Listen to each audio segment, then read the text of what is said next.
ಸಂಕ್ರಾಂತಿ ಇದು ಕೇವಲ ಎಳ್ಳು ಬೆಲ್ಲ ಹಂಚುವ ಹಬ್ಬವಲ್ಲ.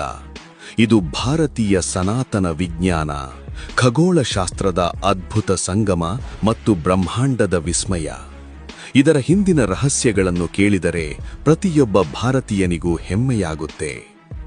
ನಂಬರ್ 1, ಸಾವನ್ನೇ ಕಾಯುವಂತೆ ಮಾಡಿದ ಭಾರತೀಯ ವಿಜ್ಞಾನ. ಮಹಾಭಾರತದ ಪಿತಾಮಹ ಭೀಷ್ಮರು ಅರ್ಜುನನ ಬಾಣಗಳಿಂದ ಇಡೀ ದೇಹ ಜರಡಿಯಾಗಿದ್ದರು, ಹನಿ ನೀರಿಲ್ಲದೆ ರಕ್ತ ಸೋರುತ್ತಿದ್ದರು. ಬರೋಬ್ಬರಿ 58 ರಾತ್ರಿಗಳು ಪ್ರಾಣ ಬಿಡದೆ ಕಾದಿದ್ದರು. ಯಾಕೆ ಗೊತ್ತಾ? ಅವರಿಗೆ ಬೇಕಿದ್ದಿದ್ದು ದಕ್ಷಿಣಾಯನ ಎಂಬ ಕತ್ತಲಲ್ಲ, ಅವರಿಗೆ ಬೇಕಿದ್ದಿದ್ದು ಉತ್ತರಾಯಣ ಎಂಬ ಮೋಕ್ಷದ ಬಾಗಿಲು. ಸೂರ್ಯ ಮಕರ ರಾಶಿಗೆ ಬರುವವರೆಗೂ ಯಮನನ್ನೇ ಗೇಟ್ ಪಾಸ್ ಇಲ್ಲದೆ ತಡೆದು ನಿಲ್ಲಿಸಿದ ಆ ಛಲದ ಹೆಸರೇ ಸಂಕ್ರಾಂತಿ. ಸಾವನ್ನೇ ಗೆದ್ದು ನಿಂತ ಭೀಷ್ಮ ಕಾಯ್ದಿದ್ದು ಈ ದಿನಕ್ಕಾಗಿ. ಮಕರ ಸಂಕ್ರಾಂತಿ ಕೇವಲ ಹಬ್ಬವಲ್ಲ, ಅದು ಬೆಳಕಿನ ಪಯಣ. ನಂಬರ್ 2, ಇದು ಜಗತ್ತಿನ ಏಕೈಕ ಸೈಂಟಿಫಿಕ್ ಹಬ್ಬ. ಬೇರೆ ಹಬ್ಬಗಳಂತೆ ಇದರ ದಿನಾಂಕ ಬದಲಾಗಲ್ಲ. ಪ್ರತಿ ವರ್ಷ ಜನವರಿ 14 ಅಥವಾ 15ರಂದೇ ಈ ಹಬ್ಬ ಬರುವುದು ಒಂದು ವಿಶೇಷ. ಯಾಕಂದ್ರೆ ಇದು ಚಂದ್ರನನ್ನಲ್ಲ, ಸಾಕ್ಷಾತ್ ಸೂರ್ಯನ ಚಲನೆಯನ್ನೇ ಆಧರಿಸಿದ ಹಬ್ಬ. ಸಾವಿರಾರು ವರ್ಷಗಳ ಹಿಂದೆಯೇ ಟೆಲಿಸ್ಕೋಪ್ ಇಲ್ಲದ ಕಾಲದಲ್ಲೇ ಸೂರ್ಯನ ನಡೆಯರಿತಿದ್ದ ನಮ್ಮ ಋಷಿಮುನಿಗಳ ವಿಜ್ಞಾನಕ್ಕೆ ಒಂದು ಸಲಾಂ ಹೇಳಲೇಬೇಕು.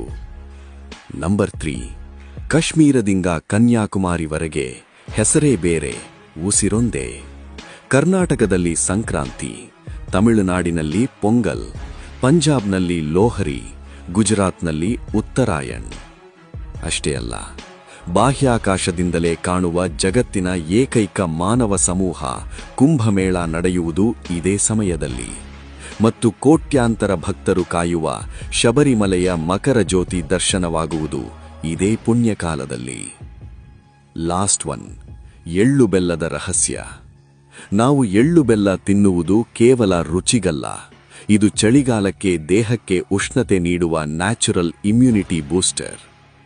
ಒಳ್ಳೆಯದನ್ನೇ ಹೇಳು ಎನ್ನುವುದು ಮನಸ್ಸಿನ ಆರೋಗ್ಯಕ್ಕಾದರೆ, ಎಳ್ಳು ತಿನ್ನುವುದು ದೇಹದ ಆರೋಗ್ಯಕ್ಕೆ. ಬನ್ನಿ, ಕತ್ತಲಿಂದ ಬೆಳಕಿನೆಡೆಗೆ, ಅಜ್ಞಾನದಿಂದ ಸುಜ್ಞಾನದ ಕಡೆಗೆ ನಡೆಯೋಣ. ಇದು ನಮ್ಮ ಸಂಸ್ಕೃತಿ, ನಮ್ಮ ಹೆಮ್ಮೆ. ಎಲ್ಲರಿಗೂ ಮಕರ ಸಂಕ್ರಾಂತಿ ಹಬ್ಬದ ಹಾರ್ದಿಕ ಶುಭಾಶಯಗಳು.